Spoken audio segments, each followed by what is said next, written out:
નમસ્કાર. આપણે 7મા ચેપ્ટરમાં સજીવોની વિવિધતા વિશે જોયું હતું. આપણે જોઈએ છીએ કે પૃથ્વી પર વિવિધ પ્રકારના સજીવો અસ્તિત્વ ધરાવે છે. આ સજીવો અતિ સૂક્ષ્મ કદથી માંડી અને વિશાળકાય રચના ધરાવતા પ્રાણીઓ જોવા મળે છે. તેમાં આપણે જોયું હતું કે સજીવોમાં વિવિધતા કદની દૃષ્ટિએ, રંગની દૃષ્ટિએ, જીવનક્રમ વિશે, આયુષ્ય વિશે, આમ ઘણી બાબતોમાં દરેક સજીવ એકબીજાથી જુદા પડે છે. આવા સજીવને ઓળખવા માટે આપણે શું કરી શકીએ એના વિશેની પણ આપણે ચર્ચા કરી ચૂક્યા છીએ.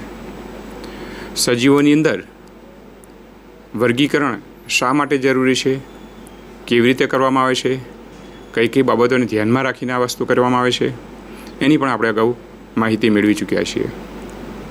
ત્યારબાદ વનસ્પતિ સૃષ્ટિનું વર્ગીકરણ કેવી રીતે થાય, એ વર્ગીકરણના કયા કયા પાસાઓને આપણે ધ્યાનમાં લીધા એ પણ આપણે માહિતી મેળવી ચૂક્યા છીએ. મિત્રો, હવે આપણે આજે જે જોવાનું છે એ પ્રાણી સૃષ્ટિ વર્ગીકરણ જોવું છે. પ્રાણીઓ વનસ્પતિથી કેવી રીતે જુદા પડે છે. આપણે બધા જાણીએ છીએ કે વનસ્પતિ જે છે એ મોટે ભાગે સ્થાયી જીવન ગુજારે છે, જ્યારે પ્રાણીઓ મોટે ભાગે હલનચલનને બદલે પ્રચલન પણ કરતા હોય છે. વનસ્પતિ માત્ર હલનચલન કરે છે, જ્યારે પ્રાણીઓ હલનચલન અને પ્રચલન એમ બંને કરે છે. બીજી મહત્ત્વની બાબત કે વનસ્પતિના કોષોમાં કોષ દિવાલ જોવા મળે છે, જ્યારે પ્રાણીઓમાં કોષ દિવાલનો અભાવ છે. મોટેભાગે વનસ્પતિ જે છે એ સ્વપોષી પોષણ પદ્ધતિ અપનાવે છે, જ્યારે પ્રાણીઓમાં પરપોષી પોષણ પદ્ધતિ અપનાવતા હોય છે. એટલે કે પોતે પોતાની જાતે ખોરાક બનાવી શકતા નથી. પોતે પોતાની જાતે ખોરાક કેમ નથી બનાવી શકતા? તો આપણે જાણીએ છીએ મિત્રો કે હરિતકણનો એમાં અભાવ છે, અથવા કોઈ પણ પ્રકારના રંજક કણો નથી, અને એના કારણે એ પોતે પ્રકાશ સંશ્લેષણની ક્રિયા કરી શકતા નથી. અને પ્રકાશ સંશ્લેષણની ક્રિયા ના કરી શકે એટલે એને ખોરાક માટે અન્ય સજીવ પર આધાર રાખવો પડતો હોય છે. તો આ મુખ્ય બાબતોને ધ્યાનમાં લઈ આપણે વનસ્પતિને પ્રાણીને અલગ કરી શકીએ છીએ. હવે વનસ્પતિ કરતાં પ્રાણીની જે લાક્ષણિકતાઓ છે એ અહીંયા તમે જોઈ શકો છો કે એની અંદર બહુકોષ કેન્દ્રીય, સુકોષ કેન્દ્રીય સજીવો છે, વિષમપોષી સજીવો છે, કોષ દિવાલનો અભાવ છે. મોટાભાગના પ્રાણીઓ પ્રચલનશીલ હોય છે અને શરીરના તેમજ વિભેદીકરણના આધારે તેમનું વર્ગીકરણ કરવામાં આવે છે. મિત્રો, આપણે જાણીએ છીએ કે પ્રાણીઓ જે છે એ પ્રાણીઓ પણ વિવિધ પ્રકારના છે, વિવિધ કદ સ્વરૂપના જોવા મળતા હોય છે, અને એના પરિણામ સ્વરૂપે આપણે એની અંદર વિવિધતા જોઈ શકીએ છીએ, અને વિવિધતાને આધારે આપણે વર્ગીકરણ કરવાના છીએ. હવે આ જે વર્ગીકરણ છે એ વર્ગીકરણ આપણે જોઈએ તો મિત્રો, પ્રાણીની અંદર સૌથી પહેલાં આપણે શરૂઆત જે કરી હતી એની અંદર આપણે જોઈશું તો વિટેકરની પદ્ધતિ અનુસાર આપણે એક સૃષ્ટિ જોઈ હતી પ્રોટિસ્ટા, અને પ્રોટિસ્ટાની અંદર આપણે પ્રજીવ વિશે વાત કરી હતી, એક કોષી સજીવોની વાત કરી હતી. તો એક કોષી સજીવોમાં પ્રાણીની અંદર આપણે એમ કહી શકીએ કે અમીબા અને પેરામિશિયમ હતા. પ્રોટિસ્ટામાં બીજા સજીવો પણ છે, પણ પ્રાણીને લાગે વગર ત્યાં સુધી આપણે એને અત્યારે યાદ કરવા પડે કે સમુદાય પ્રજીવના એ પણ સજીવો એ પ્રાણી સૃષ્ટિમાં આપણે સમાવેશ કરી શકીએ છીએ. મોટાભાગના પ્રાણીઓ બહુકોષી છે, પણ અમીબા, પેરામિશિયમ જેવા એક કોષી પ્રાણીઓ પણ આપણે જોઈ શકતા હોઈએ છીએ. પ્રજીવ વિશેના લક્ષણો અગાઉ આપણે જોઈ ચૂક્યા છીએ. હવે આપણે જે જોવાનું છે એ સમુદાય છે છિદ્રકાય. છિદ્રકાય અથવા તો પોરીફેરા. પોરીફેરાનો શું અર્થ થાય? પોરીફેરાનો અર્થ થાય છે છિદ્રયુક્ત સજીવો. મિત્રો, છિદ્રયુક્ત સજીવો એટલે શું? તો એની શરીરની ફરતે અનેક છિદ્રો જોવા મળતા હોય છે, અને આ છિદ્રયુક્ત જે શરીર રચના જે છે એ શરીરમાં રહેલા નલિકામય તંત્ર સાથે જોડાયેલ હોય છે, અને એના માધ્યમથી જ એ જે તે સજીવની અંદર ઓક્સિજનનું વહન થાય છે, ખોરાકનું વહન થાય છે, પાણીનું વહન થતું જોઈ શકાય છે. પોરીફેરાના સજીવોની લાક્ષણિકતામાં આપણે આગળ જોઈએ તો આ સજીવો મોટે ભાગે એ કોઈ આધારને ચોંટીને જીવન ગુજારે છે, એટલે કે સ્થાયી જીવો હોય છે. એ હલનચલન કરી શકતા નથી. છિદ્રમય રચના ધરાવતા સજીવો એટલે સછિદ્ર, છિદ્રકાય, જેનું શરીર છિદ્રમય રચના દ્વારા બનેલું હોય એને આપણે કહી શકીએ છિદ્રકાય. હવે આ શરીર છિદ્રકાય છે તો એના શરીરની ફરતે જે આવરણ છે એ કઠણ આવરણ છે અને એ કઠણ આવરણ બાહ્ય કંકાલથી ઢંકાયેલું જોવા મળતું હોય છે. રક્ષણ માટે આ જરૂરી છે. શરીર રચના અત્યંત સરળ પ્રકારની છે, એમાં ખાસ કોઈ બીજી વિશેષતાઓ જોવા મળતી નથી. આવા સજીવો મોટે ભાગે દરિયાઈ જીવન ગુજારતા હોય છે. આ સજીવોની કેટલીક લાક્ષણિકતા આપણે જોઈએ તો એમાં છિદ્રમય રચના જે છિદ્રિષ્ટ કોષો આવેલા છે. આ સમુદાયમાં આ વિશિષ્ટ પ્રકારના કોષો છે, છિદ્રિષ્ટ કોષો, જે બીજા અન્ય કોઈ પણ સમુદાયમાં આપણને જોવા મળતા નથી. આવા સજીવોના ઉદાહરણ આપણે જોઈએ તો છે સાયકોન, યુપ્લેક્ટેલિયા અને સ્પોન્જિલા. આની રચના કેવા પ્રકારની છે તો તમે અહીં જોઈ શકો છો. તો તમે આકૃતિમાં બતાવ્યા પ્રમાણે યુપ્લેક્ટેલિયા, સાયકોન, સ્પોન્જિલા, આ ત્રણ સજીવો જે છે એ છિદ્રમય રચના ધરાવતા સજીવો છે. એની શરીરની ફરતે છિદ્રમય રચનાઓ આપણે જોઈ શકતા હોઈએ છીએ.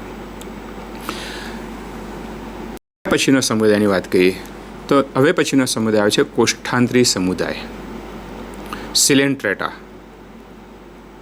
સિલેન્ટ્રેટા એટલે કે જેની અંદર એક દેહ ગુહા જોવા મળતી હોય, જેની અંદર એક જે પોલાણ છે એ પોલાણને કહેવામાં આવે કોષ્ઠાંત્ર.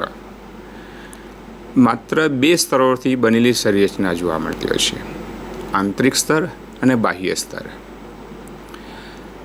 આવા સજીવો ક્યાં જોવા મળશે તો મોટે ભાગે આ પ્રાણીઓ પણ એ પાણીમાં વસવાટ કરતા હોય છે.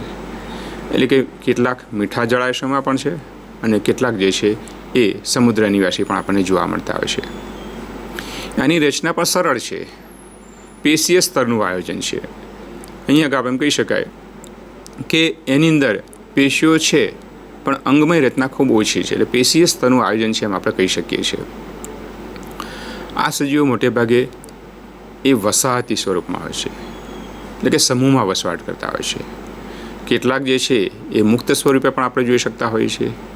એટલે કે આપણે એમ કહી શકીએ કે એકાકી કે વસાહતી જીવન ગુજારતા પ્રાણીઓ છે.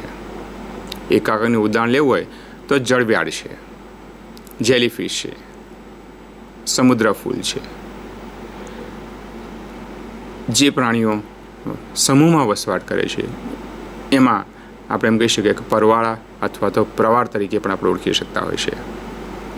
મિત્રો, પરવાળા વિશે એક બીજી પણ વિશેષ માહિતી કે પરવાળા જે છે એ સમૂહમાં છે, એની અંદર એ પરવાળાના સમૂહોના ટાપુઓ બનાવે છે. એટલે દરિયાની અંદર પરવાળાના ટાપુઓ હોય છે, અંગ્રેજીમાં એને કોરલ રીપ્સ કહેવામાં આવે છે. તો આવા પરવાળાના ટાપુઓ ગુજરાતની અંદર પણ આપણને જોવા મળતા હોય છે અને ગુજરાતના દરિયાકાંઠાની અંદર ખાસ કરીને દ્વારકાની અંદર પણ આપણે આ વસ્તુ જોઈ શકતા હોય છે. દ્વારકાના દરિયા કિનારે આ પરવાળાના ટાપુઓ આપણે જોઈ શકતા હોઈએ છીએ. મિત્રો, કોષ્ઠાંતરી સમુદાય જે છે એની એક બીજી વિશેષતા પણ અત્રે ઉલ્લેખનીય છે કે કોષ્ઠાંતરી સમુદાયની અંદર જે શરીર રચના છે એમાં સૂત્રાંગો જેવી રચનાઓ હોય છે. એ સૂત્રાંગોમાં વિશિષ્ટ પ્રકારના કોષો હોય છે જેને આપણે ડંખ કોષો તરીકે ઓળખી શકીએ છીએ. ડંખ કોષો જે છે એ સજીવને રક્ષણ મેળવવા માટે અને શિકાર મેળવવા માટે એમ બંને રીતે ઉપયોગી હોય છે.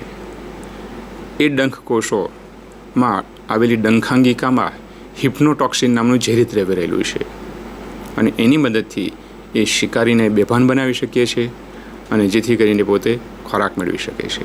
મિત્રો, આ એક વિશેષ લક્ષણ પણ અત્રે કોષ્ઠાંતરી સમુદાયનું આપણે યાદ રાખી શકીએ છીએ. કોષ્ઠાંતરી સમુદાય પછીના સમુદાયની આપણે વાત કરીએ તો એ સમુદાય છે પૃથુકૃમિ સમુદાય. તો પૃથુકૃમિ સમુદાય જે છે એ પૃથુકૃમિ સમુદાયની અંદર કોષ્ઠાંતરી સમુદાયની અંદર પહેલાં આપણે એના ઉદાહરણો જે છે એની આકૃતિ તમે જોયું કે જળવ્યાળ છે, સમુદ્ર ફૂલ છે અને જેલીફિશ છે. આ બધા દરિયાઈ જીવ છે અને કોરલ રીપ્સ એ પણ દરિયાઈ છે. ત્યાર પછીનો સમુદાય છે પૃથુકૃમિ. પૃથુ એટલે ચપટા, ચપટી શરીર રચના ધરાવતા પ્રાણીઓ. પૃષ્ઠવક્ષ બાજુએ જેનું શરીર ચપટું હોય એને આપણે પૃથુકૃમિ અથવા તો ચપટા કૃમિ તરીકે ઓળખી શકીએ છીએ. પ્લેટીહેલ્મિન્થસ અંગ્રેજીમાં એને કહીએ છીએ.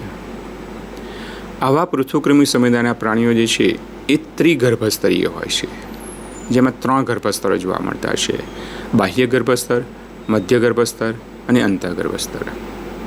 પરંતુ એમાં દેહકોષ્ઠનો અભાવ છે અને એટલા માટે એવા પ્રાણીને આપણે અદેહકોષ્ઠી કહી શકીએ છીએ. ત્રિગર્ભસ્તરીય અદેહકોષ્ઠી પ્રાણીઓ છે. આવા પૃથુકૃમિ સમુદાયના પ્રાણીઓ જે છે એની શરીરના દ્વિપાર્શ્વ સમરચના ધરાવતા પ્રાણીઓ છે, અથવા તો દ્વિસંમિતીય રચના દર્શાવતા પ્રાણીઓ છે. આ જે પ્રાણીઓ છે એનું વિશેષતા તમને કહું તો એ મોટે ભાગે અંતઃપરોપજીવી પ્રાણીઓ છે. શરીરની અંદર પોતે પોતાનું જીવન ગુજારતા હોય છે. કેટલાક મુક્તજીવી છે. દાખલા તરીકે પૃથુકૃમિ સમુદાયના પ્રાણીની અંદર જે પટ્ટીકૃમિ છે એ કબૂતર જેવા વિહગ વર્ગના પ્રાણીના આંતરડામાં વસવાટ કરે છે. અને જે પૃથ્વીકૃમિ સમુદાયનું બીજું જે પ્રાણી છે યકૃતકૃમિ, એ યકૃતકૃમિ સામાન્ય રીતે આપણે એમ કહી શકીએ કે એ પ્રાણીઓ ઘેટાના યકૃતમાં પોતાનું જીવન ગુજારતા હોય છે. પ્લેનેરિયા જેવા કેટલાક પ્રાણીઓ એ મુક્તજીવી પણ હોય છે. તો અહીં આગળ આપણે એમ કહી શકાય કે આ જે પ્રાણીઓ છે એમાં અંગ વ્યવસ્થા થયેલી જોવા મળે છે. અને અગાઉનો સમુદાય આપણે જોઈ ગયા કોષ્ઠાંત્રી, એમાં અંગરચના બહુ નથી, ફક્ત પેશીમય રચના હતી. પણ હવે પછી એટલે કે આ સમુદાયની અંદર પૃથુકૃમિ સમુદાયની અંદર અંગરચના આપણને સ્પષ્ટ જોવા મળતી હોય છે, પરંતુ દેહકોષ્ઠનો અભાવ છે, માટે અદેહકોષ્ઠી છે. એટલે મિત્રો, આવા પ્રાણીને આપણે કેવા કહી શકીશું? ત્રિગર્ભસ્તરીય, અદેહકોષ્ઠી અને અંગમય રચના ધરાવતા પ્રાણી કહી શકીશું. આવા પૃથુકૃમિ સમુદાયના પ્રાણીઓ જે છે એ યજમાનમાં રોગ ઉત્પન્ન કરતા જોવા મળતા હોય છે. દાખલા તરીકે આપણે કીધું ઘેટાની યકૃતમાં વસવાટ કરે છે, કબૂતરના આંતરડામાં વસવાટ કરતા હોય છે, તો ત્યાં જે તે પ્રાણી અંદર એક પ્રકારનો રોગ ઉત્પન્ન કરતા જોઈ શકાય છે. પ્લેનેરિયા જેવા પ્રાણી છે એ મુક્તજીવી છે. આ સમુદાયની વિશેષતા એક છે કે પૃષ્ઠવક્ષ બાજુ ચપટા, પૃથુ માટેનું નામ પડે છે પૃથુકૃમિ. અને બીજી પણ એક વિશેષતા છે મિત્રો કે આ સમુદાયના પ્રાણીઓ અંદર વિશિષ્ટ પ્રકારના કોષો આવેલા છે જે ઉત્સર્જનનું કાર્ય કરે છે, જેને જ્યોતકોષ તરીકે ઓળખવામાં આવે છે. આવા જ્યોતકોષ જે છે એ શરીરમાંથી ઉત્સર્ગ પદાર્થો એકઠા કરી અને બહારની તરફ એ ઉત્સર્ગ છિદ્ર દ્વારા એનો નિકાલ કરતા હોય છે. તો ઉદાહરણ તરીકે મિત્રો અહીંયા આપણે જોઈ શકીએ છીએ કે આ જે પ્રાણીઓ જે છે એની અંદર ઉદાહરણ તરીકે આપણે લઈ શકીએ છીએ કે અહીંયા આગળ પ્લેનેરિયા, યકૃતકૃમિ અને પટ્ટીકૃમિ છે. આ પ્રાણીઓ એ તમે જોઈ શકો છો, વિશિષ્ટ પ્રકારની રચના એ તમે જોઈ શકો છો. તો એ વિશિષ્ટ પ્રકારની જે રચના છે ચૂષકો છે, અને ચૂષકોની મદદથી એ યજમાનને વળગી રહેતા હોય છે. કારણ કે યજમાનની અંદર એ મોટે ભાગે પાચન અંગોમાં વસવાટ કરતા હોય છે, અને એને ચોંટી રહેવા માટે વિશિષ્ટ પ્રકારની હુક્સ જેવી રચના કે ચૂષકો જેવી રચના આપણે જોઈ શકતા હોઈએ છીએ. તો સમુદાય પૃથુકૃમિ એ પૃષ્ઠવક્ષ બાજુ ચપટા સમુદાય, આ એની વિશેષતા થઈ કહેવાય. 3 સમુદાય જોયા. પહેલો સમુદાય આપણે કોષ્ઠાંત્રી લીધો છે, એની પહેલાં પ્રજીવ સમુદાય લીધો, પૃથુકૃમિ હમણાં આપણે પૂરો કર્યો. હવે પછીનો સમુદાય જે છે એ સૂત્રકૃમિ સમુદાય છે. સૂત્રકૃમિ નિમેટોડા. સૂત્ર એટલે પાતળી દોરી, પાતળી દોરી જેવા કૃમિઓ માટેનું નામ પડે છે સૂત્રકૃમિ. આ સમુદાયના પ્રાણીને ગોળકૃમિ તરીકે પણ ઓળખીએ છીએ.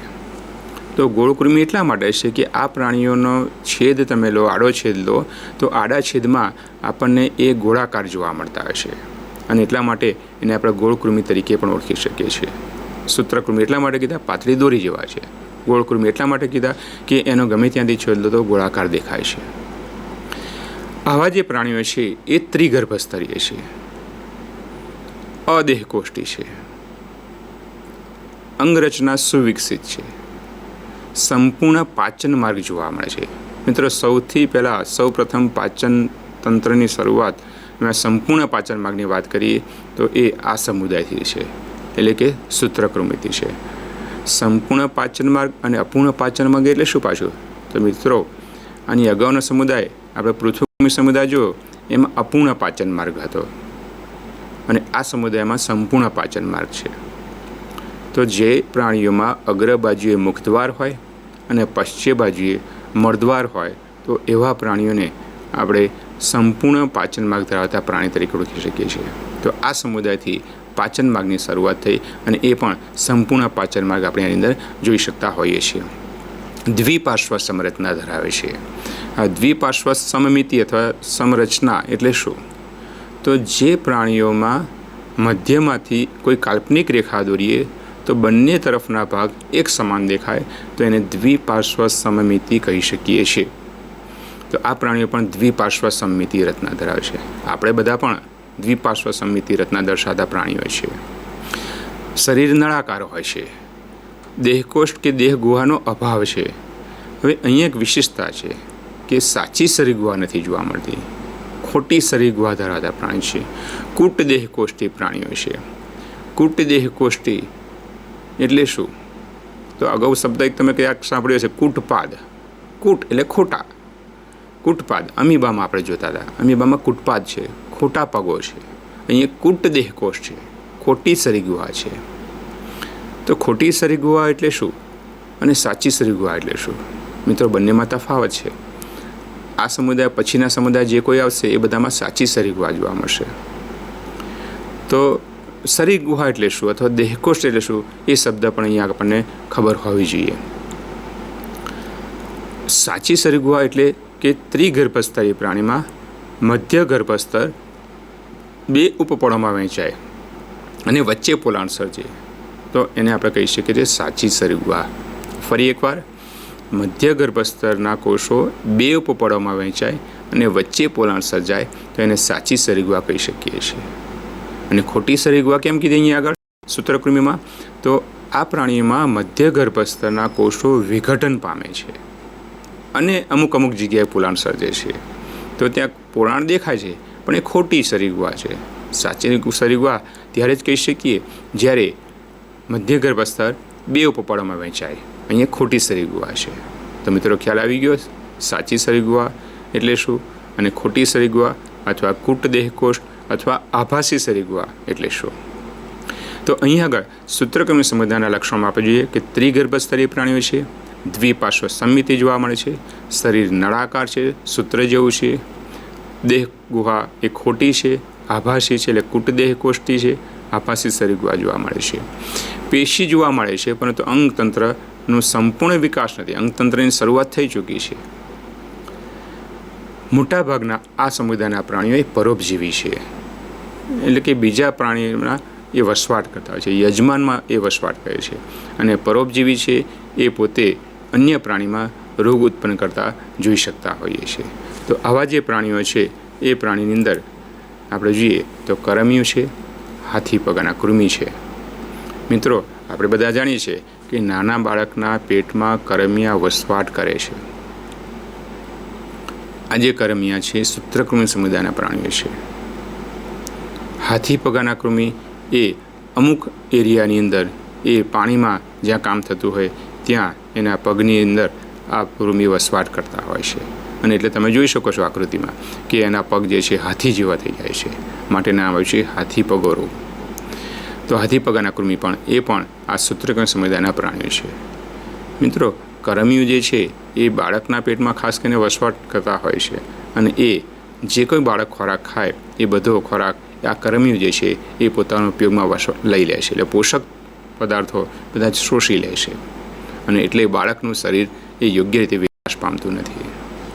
આવા કરમિયા જે બાળકને થતા હોય તો એવા લોકોને ખાસ કરીને અંજીર ખાવાની સલાહ આપવામાં આવતી છે. મિત્રો, તમને એમ થશે કે અંજીર ખાવાની સલાહ કેમ આપવામાં આવે છે? તો અંજીરમાં એક વિશિષ્ટ પ્રકારનું દ્રવ્ય રહેલું છે, ફિશિન નામનું દ્રવ્ય. સામાન્ય રીતે અળસિયાની ફરતે એક રક્ષણાત્મક આવરણ છે અને આ રક્ષણાત્મક આવરણના કારણે એ યજમાનના પાચક રસોની એના પર કોઈ અસર થતી નથી. પણ આ ફિશિન જે અંજીરમાં રહેલું છે એ કરમિયાની ફરતે આવેલી જે દિવાલ છે એ દિવાલને ઓગાળી નાખે છે અને એટલે કરમિયા નીકળી જાય છે અથવા એનો નાશ થાય છે. માટે કરમિયાથી છુટકારો મેળવવા માટે અંજીર ખાવા હિતાવહ છે. મિત્રો, આ સમુદાયનું વિશિષ્ટ લક્ષણ આપણે જોયું તો એમાં ખોટી સરી ગુહા છે, આભાસી સરી ગુહા છે અને પરોપજીવી પ્રાણીઓ થયા કહી શકાય. સૂત્રકૃમિ સમુદાય જોયા પછી આગળ સમુદાયમાં આપણે વાત કરીએ તો એ સમુદાય છે નુપૂરક સમુદાય. નુપૂરક, નુપુર શબ્દ મિત્રો તમે સાંભળ્યો હશે. નુપુર એટલે શું? ઝાંઝર.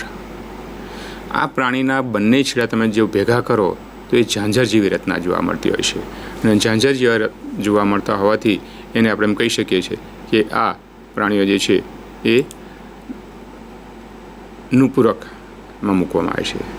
બીજું એનું નામ છે વલયકૃમિનું તરીકે પણ ઓળખવામાં આવે છે, નુપૂરક અથવા તો વલયકૃમિ.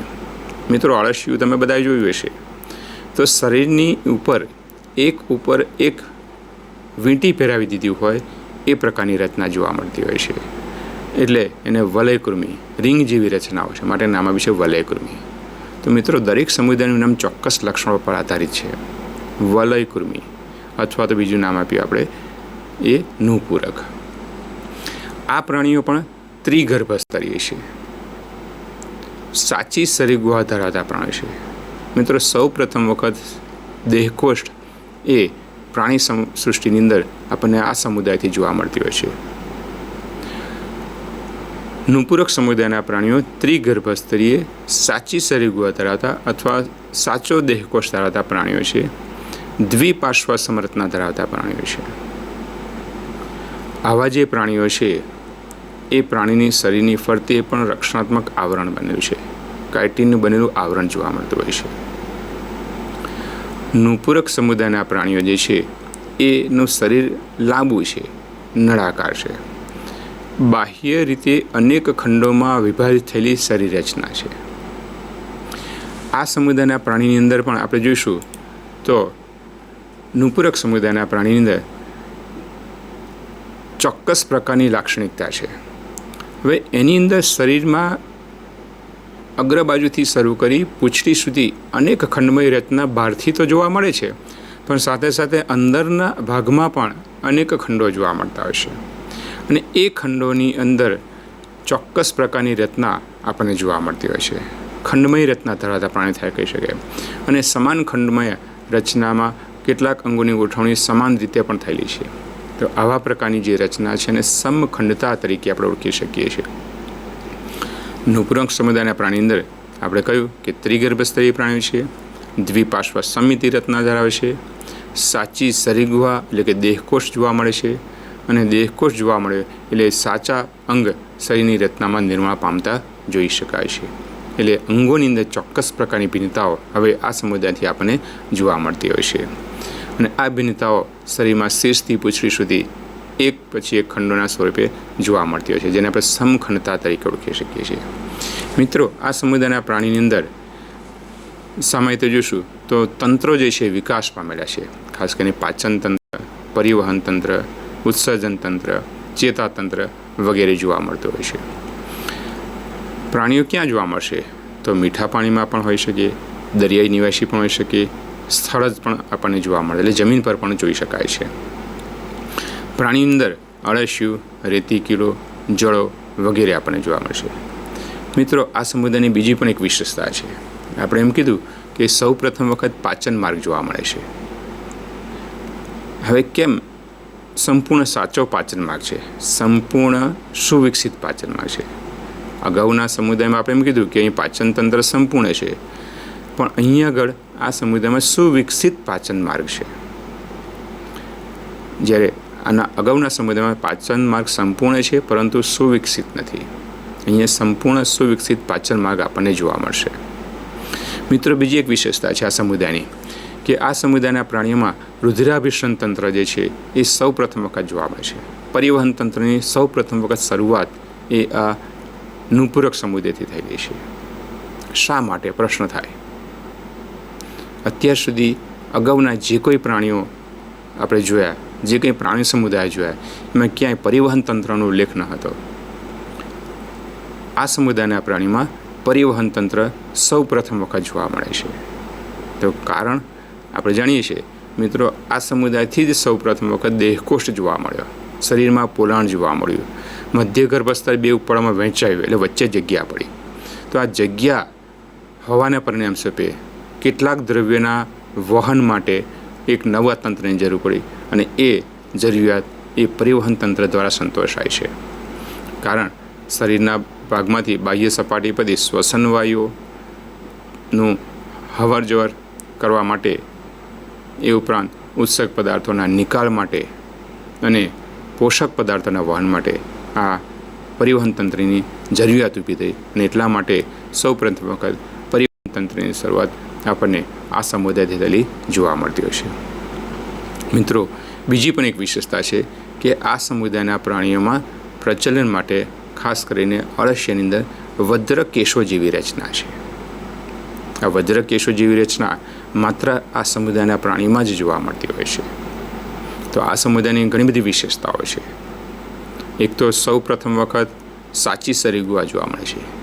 બીજું, સૌ પ્રથમ વખત રુદ્રાભિસરણ તંત્ર અથવા પરિવહન તંત્ર એ આપણને આ સમુદાયથી જોવા મળતું હોય છે. અને કાઇટિનના બનેલા વજ્રકેશો એ પણ માત્ર આ સમુદાયમાં જોવા મળતા હોય છે. ઉદાહરણ તરીકે આપણે જોયું કે અળસિયું અને રેતી કીડો જળો. અહીં તમે જોઈ શકો છો કે આ રેતી કીડો છે, અળસિયું છે અને જળો છે. મિત્રો, અળસિયું આપણને ખબર છે કે એ ખેડૂતનો મિત્ર તરીકે કામ કરતું હોય છે, જમીનને પોચી બનાવે છે. અને આ જે અળસિયું જે છે એ માટીમાં ખેતરમાં દર બનાવીને વસવાટ કરતા હોય છે. તો આવું જે અળસિયું જે છે જમીનને પોચી બનાવે છે, વર્મી કમ્પોસ્ટ તરીકે કાર્ય કરે છે, આપણે જાણીએ છીએ. અને જળો એ પાણીમાં વસવાટ કરે છે. દૂધાળા પ્રાણીઓ જ્યારે પાણીમાં જળાશયમાં પાણી પીવા જાય ત્યારે જળો એને ચોંટી જાય છે. અને જળો જે છે એ ફક્ત રુધિર ચૂસતું પ્રાણી છે, રુધિરનો જ ખોરાક તરીકે ઉપયોગ કરતા હોય છે. આ જળો જે છે એ યજમાનને વળગી જાય છે, બાહ્ય પરોપજીવી છે અને એમાંથી રુધિર ચૂસી જાય છે. મિત્રો, તમને જાણીને નવાઈ લાગશે કે જળોનો ઉપયોગ મેડિકલ સાયન્સમાં પણ કરવામાં આવે છે.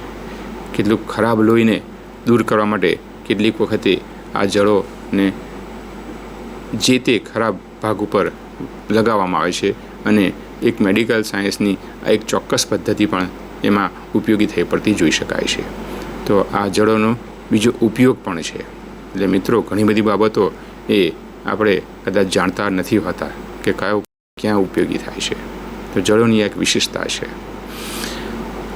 સમુદાય શરૂઆત કરી હતી પ્રજીવ સમુદાય, બીજો સમુદાય સછિદ્ર સમુદાય, ત્રીજો સમુદાય કોષ્ઠાંત્રી લીધો, કોષ્ઠાંત્રી પછી સૂત્રકમી લીધું, સૂત્રકમ પછી નુપૂરક સમુદાય લીધો.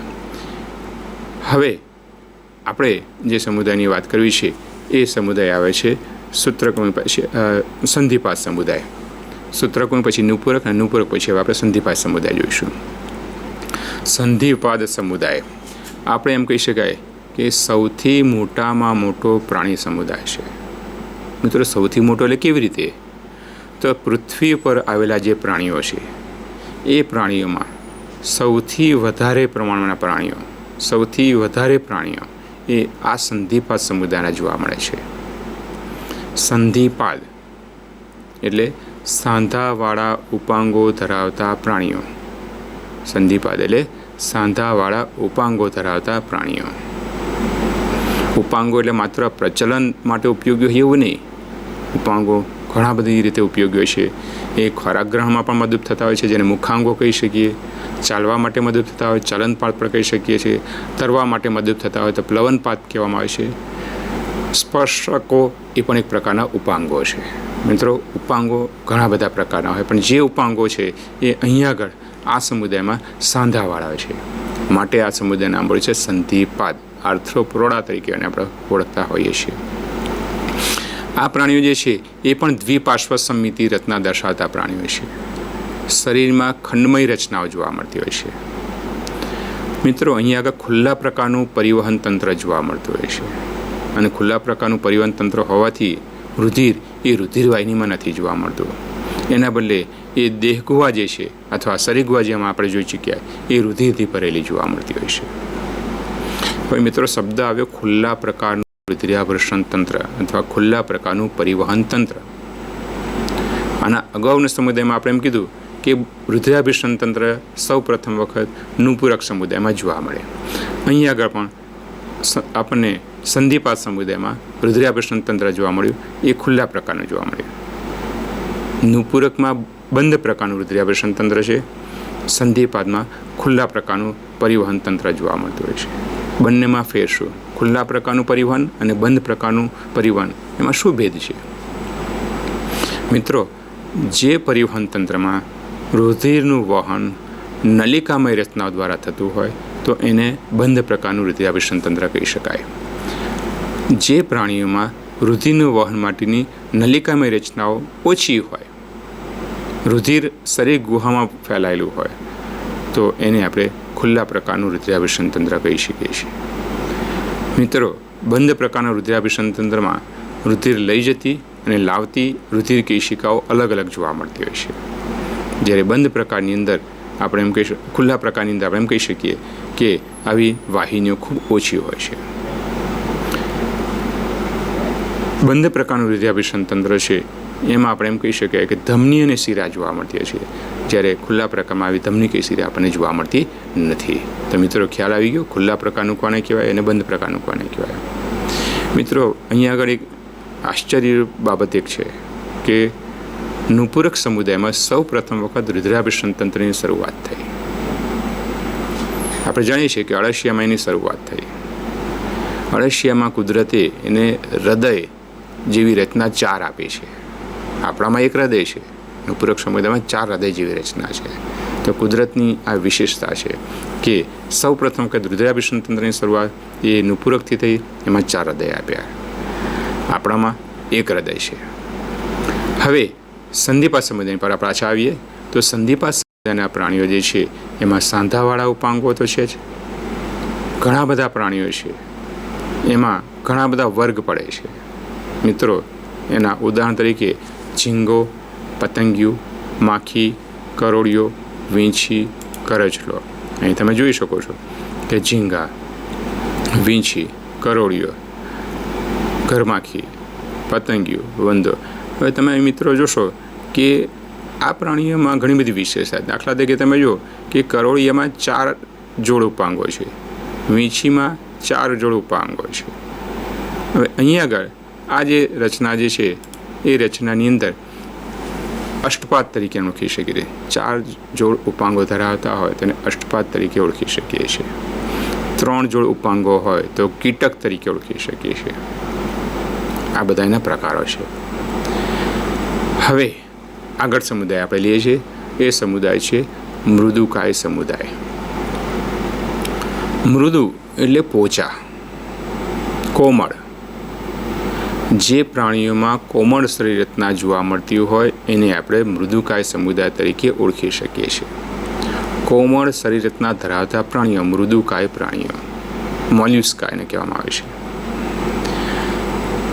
આ જે કોમળ શરીર રચના ધરાવતા પ્રાણીઓ છે એના શરીરની ફરતે કવચ જોવા મળતું હોય છે. મોટે ભાગે બાહ્ય કવચ છે, કેટલાક પ્રાણીઓ અંતઃ કવચ પણ ધરાવે છે, જે શરીરને રક્ષણ માટે ખૂબ જરૂરી છે. આ પ્રાણીઓ પણ દ્વિપાર્શ્વ સંમિતિ આપણને જોવા મળતી હોય છે. અહીંયા દેહ ગુહા છે, નાની છે, શરીરમાં થોડુંક વિખંડન થયેલું જોવા મળતું હોય છે. આ પ્રાણીની અંદર ઉત્સર્જન માટે મૂત્રપિંડ જેવી રચના આપણને જોવા મળતી હોય છે. અહીંયા આગળ આ પ્રાણીની લાક્ષણિકતા છે કે એમાં પ્રચલન માટે એક મૃદુ પગ જોવા મળે છે. એક મૃદુ પગ ધરાવતા પ્રાણીઓ છે.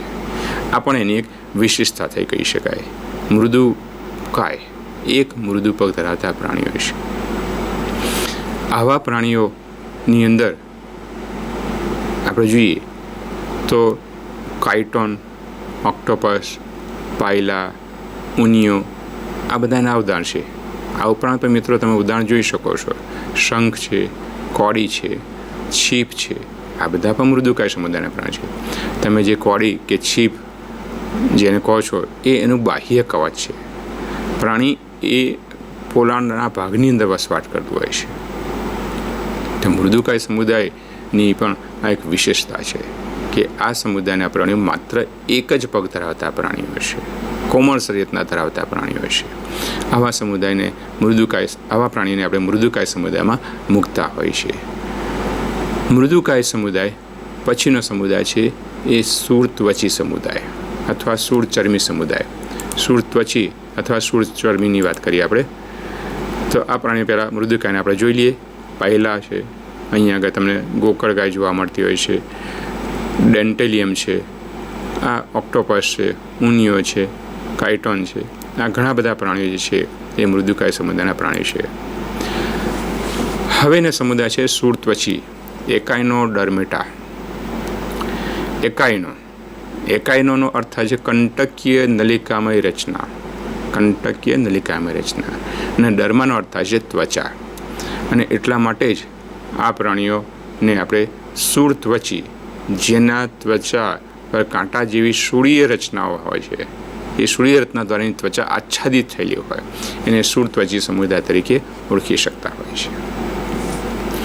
શૂળત્વચી અથવા શૂળચર્મી આ સમુદાયના પ્રાણીઓ એ બધા જ દરિયાઈ નિવાસી છે. આપણે એક વિશેષતા છે, આ સમુદાયના પ્રાણીઓ એ બીજે ક્યાંય જોવા મળતા નથી, ફક્ત ને ફક્ત દરિયાની અંદર જ જોવા મળતા હોય છે. આ સમુદાયના પ્રાણીઓમાં પણ આપણે કહી શકીએ કે ત્રિગર્ભ સ્તરીય છે, દ્વિપાર્શ્વ સમરચના કેટલાકમાં હોય છે. અહીં આગળ મોટે ભાગે સમરચનાની વાત કરીશું તો અરીય સમરચના આપણને જોવા મળતી હોય છે, સરીગવા સાચી જોવા મળતી હોય છે. અહીંયા આપણે એમ કહી શકાય કે જે શૂળોની વાત કરીએ, આપણે ત્વચાની ફરતે આવેલી શૂળોની વાત કરીએ તો શૂળો જે છે એ કેલ્શિયમ કાર્બોનેટનું બનેલું સખત કંકાલનું બનેલું છે. જે શૂળો જેવી રચના દેખાય છે એ કેલ્શિયમ કાર્બોનેટની બનેલી છે, કંટકીય રચના છે. મિત્રો, આ સમુદાયના પ્રાણીમાં એક વિશિષ્ટ પ્રકારનું તંત્ર જોવા મળતું હોય છે જેને કહેવામાં આવે છે જલ પરિવહન નલિકા તંત્ર. જલ પરિવહન નલિકા તંત્ર. આ જલ પરિવહન નલિકા તંત્રનો એક એકમ જે પ્રચલનમાં ખૂબ મદદ થતો જોઈ શકાય છે. તો જલ પરિવહન તંત્રની અંદર આવેલી રચનાઓ એ ઘણા બધા કાર્યો કરે છે. પ્રચલનની સાથે સાથે એ વહનના કાર્યમાં પણ મદદ થતા હોય છે. અને એનો એકમની વાત આપણે કરી તો એ એકમને કહેવામાં છે નાલીપગ. અને નાલીપગની મદદથી એ પ્રચલન થતું જોઈ શકાય છે. એના ઉદાહરણમાં છે તારા માછલી, સમુદ્ર તારા જેને કહી શકીએ છીએ, સાગર ગોટા, સમુદ્ર કાકડી. આવા ઘણા બધા પ્રાણીઓ એ આ શૂળત્વચી અથવા શૂળચર્મી સમુદાયની અંદર આપણને જોઈ શકાતા હોય છે. તો અહીં આપણે જોઈ શકીએ છીએ કે સમુદ્ર કાકડી છે, બરડ તારા છે, સાગર ગોટા છે. અહીંયા તમે જુઓ કે સમુદ્ર તારા, આની રચના તમે જોઈ શકો કે અરીય સમરચના કીધી છે. અરીય સમરચના એટલે તમે જો એક કરતાં વધુ ત્રિજ્યા પર એને આપણે વિભાજિત કરીએ તો બંને ત્રિજ્યાની બંને બાજુ એક સમાન ભાગો આપણે જોઈ શકતા હોય છે. તો એને કહેવામાં છે સમુદ્ર તારા. અહીં બીજું બતાવ્યું છે બરડ તારા છે, સમુદ્ર કાકડી છે, સાગર ગોટા છે. આવા વિવિધ પ્રકારના પ્રાણીઓ જે છે એ શૂળત્વચીની અંદર આપણે જોઈ શકતા હોઈએ છીએ. હવે મિત્રો, અત્યાર સુધી જે કોઈ પ્રાણીની આપણે વાત કરીએ એ બધા જ પ્રાણીઓમાં મેરુદંડ જોવા મળતો નથી. હવે પછી જે કોઈ પ્રાણીઓ જોઈશું એને આપણે મેરુદંડી પ્રાણીઓ કહીશું. એની ચર્ચા આપણે પછી કરીએ છીએ.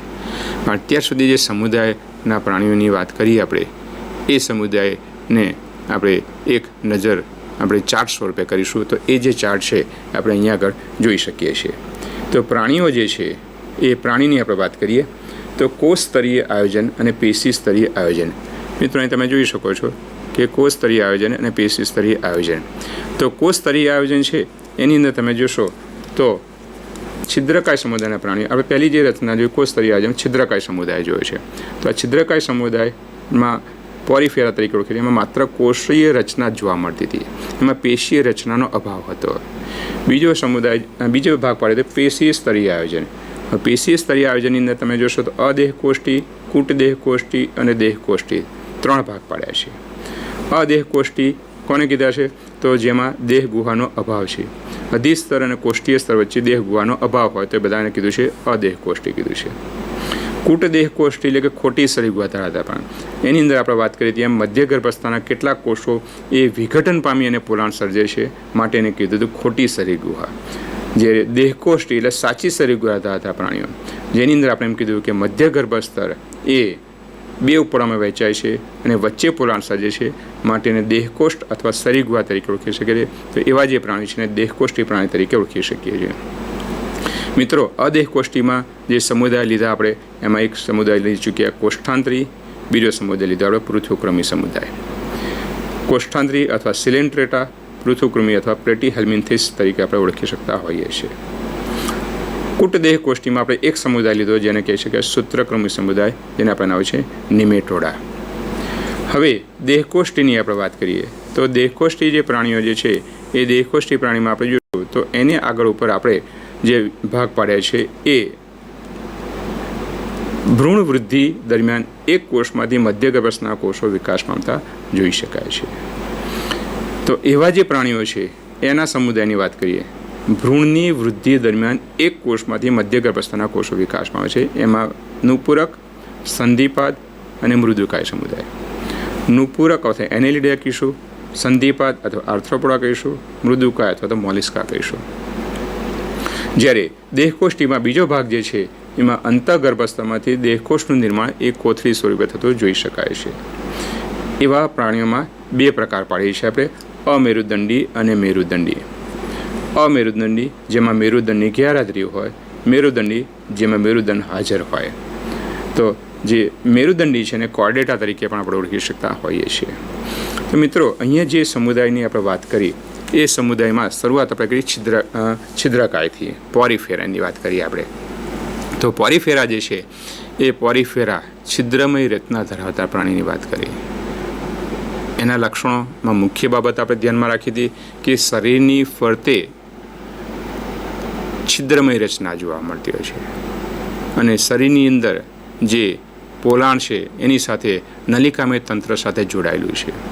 તો છિદ્રમય રચના ધરાવતા પ્રાણીઓ છિદ્રકાય સમુદાય પ્રાણીઓ. એની વિશેષતા આપણે કીધું કે એમાં વિશિષ્ટ પ્રકારના કોષો આવેલા છે અને એ કોષોને આપણે છિદ્રિષ્ટ કોષો તરીકે ઓળખતા હતા. મિત્રો, દરેક સમુદાય કે વર્ગની અંદર ચોક્કસ લક્ષણ હોય છે અને એ લક્ષણને આધારે આપણે ઓળખી શકતા હોય છે. તો છિદ્રકાયનું અગત્યનું લક્ષણ શરીરની ફરતે છિદ્રમય રચના ધરાવતા કોષો આવેલા હોય અથવા સમગ્ર શરીર છિદ્રમય રચના ધરાવતું છે, માટે છિદ્રકાય એવું કીધું. કોષોને કહી શકીએ છિદ્રિષ્ટ કોષો. છિદ્રિષ્ટ કોષો ધરાવતા પ્રાણીના ઉદાહરણમાં આપણે લીધેલું વાદળી અથવા સ્નાન વાદળી તરીકે ઓળખી શકતા હતા. બીજો સમુદાયની વાત કરી એ છિદ્રિષ્ટ કોષો ધરાવતા પ્રાણીઓ પછીના જે પ્રાણીઓ છે એ કોષ્ઠાંતરી સમુદાયના પ્રાણીઓ. કોષ્ઠાંતરી સમુદાયના પ્રાણીઓ જે છે એમાં આપણને દ્વિગર્ભસ્તરી પ્રાણી છે અને એમાં જે રચના છે એમાં વિશિષ્ટ પ્રકારનું પોલાણ ધરાવતું હોય છે અને કોષ્ઠાંત્ર તરીકે ઓળખી શકીએ છીએ. કોષ્ઠાંતરી સમુદાયના પ્રાણીનું વિશિષ્ટ લક્ષણ કોષ્ઠાંત્ર ધરાવતા પ્રાણીઓ છે અને આ કોષ્ઠાંત્ર ધરાવતા પ્રાણીમાં એક બીજી પણ વિશેષતા છે કે એમાં વિશિષ્ટ પ્રકારના કોષો આવેલા છે જેને આપણે કીધું હતું એ ડંખ કોષો, જે શિકારીથી રક્ષણ મેળવવા માટે અને શિકાર મેળવવા માટે ઉપયોગી થાય છે. એ પ્રાણીઓની આપણે વાત કરી કે એ પણ દ્વિગર્ભસ્તરીય છે. બાહ્ય ગર્ભસ્તર અને અંતઃગર્ભસ્તર બે જ સ્તરો જોવા મળતા હોય છે અને એ બે સ્તરો વચ્ચે શ્લેષ્મ નામનું વિશિષ્ટ પ્રકારનું દ્રવ્ય રહેલું જોવા મળતું હોય છે. કોષ્ઠાંતરી સમુદાયના પ્રાણીઓ મોટે ભાગે આપણે જોયું કે અરીય સમરચના ધરાવતા પ્રાણીઓ છે. અરીય સમરચના એટલે આપણે કહી ચૂક્યા એ પ્રમાણે કે કોઈપણ પ્રાણીને જુદી જુદી ત્રિજ્યા પરથી વિભાજિત કરીએ તો ત્રિજ્યાના બંને તરફના ભાગો એક સમાન જોવા મળતા હોય. તો એ અરીય સમરચના ધરાવતા પ્રાણીઓ તરીકે આપણે ઓળખી શકતા હોઈએ છીએ. કોષ્ઠાંતરી સમુદાય પછી આપણે સમુદાય જે લીધો એ પૃથુકૃમિ સમુદાય લીધો. પૃથુકૃમિ સમુદાયની વિશેષતા આપણે કીધી કે એ ત્રિગર્ભસ્તરી છે. એટલે મિત્રો, સૌ પ્રથમ વખત ત્રિગર્ભસ્તરી પ્રાણીઓ એ પૃથુકૃમિ સમુદાયથી શરૂઆત થઈ. ત્રિગર્ભસ્તરી એટલે જેમાં 3 ગર્ભસ્તર જોવા મળતા હોય. બાહ્ય ગર્ભસ્તર અને અંતઃગર્ભસ્તરની વચ્ચે મધ્ય ગર્ભસ્તર જોવા મળતું હોય તો એને આપણે ત્રિગર્ભસ્તરીય કહી શકીએ છીએ. અને અગાઉ આપણે જે પ્રાણી જોયા કોષ્ઠાંતરી તે દ્વિગર્ભસ્તર હતા, 2 જ ગર્ભસ્તર જોવા મળતા. અહીં 3 ગર્ભસ્તર જોવા મળશે, માટેને ત્રિગર્ભસ્તર તરીકે ઓળખી શકતા હોઈએ છીએ. પૃથુકૃમિ સમુદાયની આપણે વાત કરી તો પૃથુકૃમિ એટલા માટે આપણે કીધેલા કે શરીર એ પૃષ્ઠવક્ષ બાજુએ ચપટી રચના ધરાવતા પ્રાણીઓ છે. આવા પ્રાણીઓ પાંદડા જેવા છે, ફ્લેટ છે એકદમ, અને એટલા માટે નામ આવ્યું છે પ્લેટીહેલ્મિન્થસ અથવા પૃથુકૃમિ. પ્રાણીઓ એ મોટેભાગે પરોપજીવી જીવન ગુજારતા હોય છે, અને એવા જે પ્રાણીઓ છે દ્વિપાર્શ્વ સંમિતિ ધરાવતા પ્રાણીઓ છે. શોષક કે ચૂષક જેવી રચના ધરાવતા હોય છે. યજમાનની અંદર રોગ ઉત્પન્ન કરતા પ્રાણીઓ છે. અને આવા જે પ્રાણીઓ છે એ પ્રાણીની અંદર આપણે વિશેષતા કીધેલી કે એમાં ઉત્સર્જનના કાર્ય માટે એક ચોક્કસ પ્રકારના કોષો આવેલા છે, જેને જ્યોત કોષ તરીકે ઓળખવામાં આવે છે. અને આવા જ્યોત કોષ એ ઉત્સર્જન માટે શરીરમાંથી ઉત્સર્ગ પદાર્થો એકઠા કરી અને એક ચોક્કસ છિદ્ર દ્વારા એ બહારની તરફ ખુલતા જોઈ શકાય છે. તો આ પ્લેટીહેલ્મિન્થસ અથવા પૃથુકૃમિ સમુદાયની વાત કરીએ, એ યજમાનમાં મોટે ભાગે રોગ ઉત્પન્ન કરતા પ્રાણીઓ છે. પૃથુકૃમિ પછી આપણે જે સમુદાય લીધો એ સમુદાય હતો સૂત્રકૃમિ. સૂત્રકૃમિ, સૂત્ર એટલે પાતળી દોરી, કૃમિ એટલે કીડા. પાતળી દોરી ધરાવતા પ્રાણીઓ છે, સૂત્ર જેવી રચના ધરાવતા પ્રાણીઓ છે. એને આપણે બીજા શબ્દમાં ગોળકૃમિ તરીકે પણ ઓળખી શકીએ છીએ, કારણ કે આવા પ્રાણીઓ એનો આડો છેલ્લો તો ગોળાકાર રચના ધરાવતા પ્રાણીઓ આપણે કહી શકીએ છીએ. આ પ્રાણીની વિશેષતામાં આપણે એમ કીધું કે આ પ્રાણીઓમાં ખોટી શરીર ગુહા જોવા મળતી હોય છે. ખોટી શરીર ગુહા કૂટ દેહ કોષ્ઠ, આભાસી શરીર ગુહા તરીકે પણ આપણે એને ઓળખી શકીએ છીએ. સાચી શરીર ગુહા આવતી નથી. આ પ્રાણીની અંદર આપણે કીધું કે એ પણ પરોપજીવી પ્રાણીઓ છે. યજમાનમાં રોગ ઉત્પન્ન કરતા પ્રાણીઓ છે. નલિકામય રચના ધરાવતા પ્રાણીઓ છે. દાખલા તરીકે આપણે જોયું કે કરમિયું. ત્યાર પછીનો સમુદાય આપણે લીધો એ નુપુરક સમુદાય લીધો. નુપુરકનું બીજું નામ આપણે આપ્યું વલયકૃમિ. નુપુરક કેમ કીધું એ પણ આપણે જોયું કે ઝાંઝર જેવી રચના દેખાય છે. બંને છેડા તમે ભેગા કરો તો ઝાંઝર જેવી રચના બનાવે છે. નુપુર એટલે ઝાંઝર. વલયકૃમિ એટલા માટે કીધું કે શરીરની ઉપર એક વીંટી નળાકાર ભાગ ઉપર પહેરાવી હોય એવી રચના દેખાય છે, વલય જેવી રચના દેખાય છે, માટે એને નામ આપ્યું છે વલયકૃમિ સમુદાય. નુપુરક સમુદાયની વિશેષતામાં આપણે જોયું એ પ્રમાણે સૌ પ્રથમ વખત સાચી શરીર ગુહા એ આ સમુદાયથી આપણને જોવા મળતી હોય છે. સાચી શરીર ગુહા, તો સાચી શરીર ગુહા એટલે શું મિત્રો? આપણે જાણી ગયા કે જે પ્રાણીમાં મધ્ય ગર્ભસ્તર 2 ઉપપળોમાં વહેંચાય અને વચ્ચે એક પોલાણ સર્જાય, તો આવા પ્રકારના પોલાણને દેહકોષ્ઠ કહી શકીએ. અને દેહકોષ્ઠ ધરાવતા પ્રાણીઓ છે એને દેહકોષ્ઠી અથવા સાચી શરીર ગુહા ધરાવતા પ્રાણી તરીકે ઓળખી શકીએ છીએ. તો સૌ પ્રથમ વખત શરીર ગુહા જોવા મળે છે. બીજીની વિશેષતા આપણે જોયું કે એમાં સૌ પ્રથમ વખત રુધિરાભિસરણ તંત્ર આપણને આ સમુદાયના પ્રાણીમાં જોવા મળે છે. જ્યાં દેહકોષ્ઠ આવે ત્યાં પરિવહન તંત્રની જરૂરિયાત ઉત્પન્ન થાય, અને એટલા માટે જ આ સમુદાય એટલે કે નુપુરક સમુદાય અને ત્યાર પછીના તમામ પ્રાણીઓની અંદર આપણને સાચી શરીર ગુહા જોવા મળતી હોય છે, અને એટલા માટે એની અંદર પરિવહન તંત્ર પણ જોવા મળે છે. નુપુરક સમુદાયની બીજી પણ એક વિશેષતા આપણે જોઈ, વજ્રકેશો. પ્રચલન માટે કાઠીના બનેલા વજ્રકેશો એ માત્ર ને માત્ર આ સમુદાયની અંદર જ જોવા મળતા હોય છે. ત્યાર પછીનો સમુદાય આપણે લીધો સંધિપાદ સમુદાય.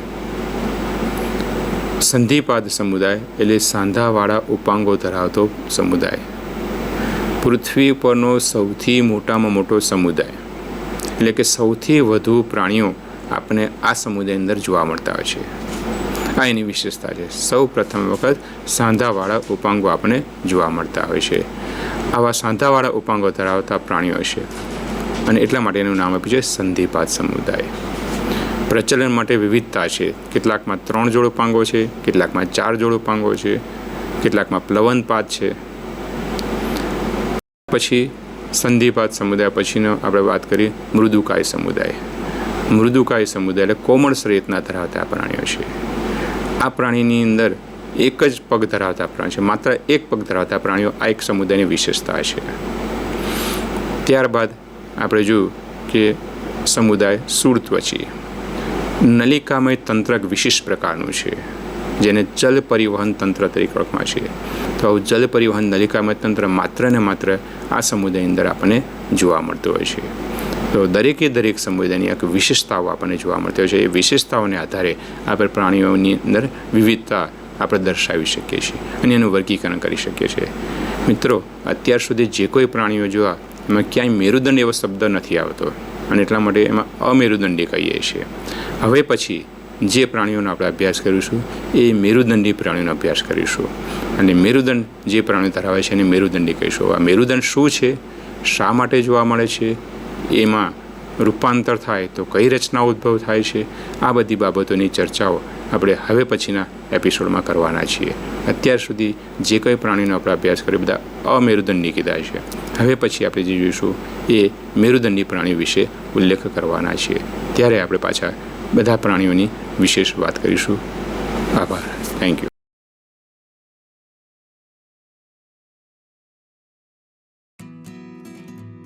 એકવીસમી સદી આપણને કારકિર્દીની અનંત તક આપે છે. જે વિદ્યાર્થીઓ 10મા ધોરણ પછી શું કરવું, કઈ કારકિર્દી પસંદ કરવી એવી મૂંઝવણમાં હોય, તેઓ પોતાના રુચિની ક્ષમતાના આધારે ઘણા બધા ક્ષેત્રમાં કારકિર્દી બનાવી શકે છે. આવું એક ક્ષેત્ર છે લલિત કલા. ચાલો જાણીએ આ ક્ષેત્ર વિશે અને આ ક્ષેત્રમાં કારકિર્દીની વિવિધ તક વિશે. માનવ અસ્તિત્વની શરૂઆતથી લલિત કલા આપણા જીવનનો એક અભિન્ન ભાગ છે. લલિત કલા વ્યાપક રીતે 3 પ્રકારોમાં વર્ગીકૃત કરી શકાય છે: વિઝ્યુઅલ આર્ટ્સ, પરફોર્મિંગ આર્ટ્સ અને અપ્લાઇડ આર્ટ્સ. વિઝ્યુઅલ આર્ટ્સમાં ડ્રોઈંગ, પેઇન્ટિંગ, સ્કલ્પ્ટિંગ એટલે કે મૂર્તિકલા, ડિઝાઇનિંગ વગેરેનો સમાવેશ થાય છે. જ્યારે પરફોર્મિંગ આર્ટ્સમાં ડાન્સ, નાટક અને સંગીતનો સમાવેશ થાય છે. અપ્લાઇડ આર્ટ્સ એટલે રાંધણ વિજ્ઞાન, સૌંદર્ય વિજ્ઞાન, fashion designing, interior designing, advertising, graphic design, animation અને મલ્ટીમીડિયા, ફોટોગ્રાફી અને ફિલ્મ નિર્માણનો સમાવેશ થાય છે.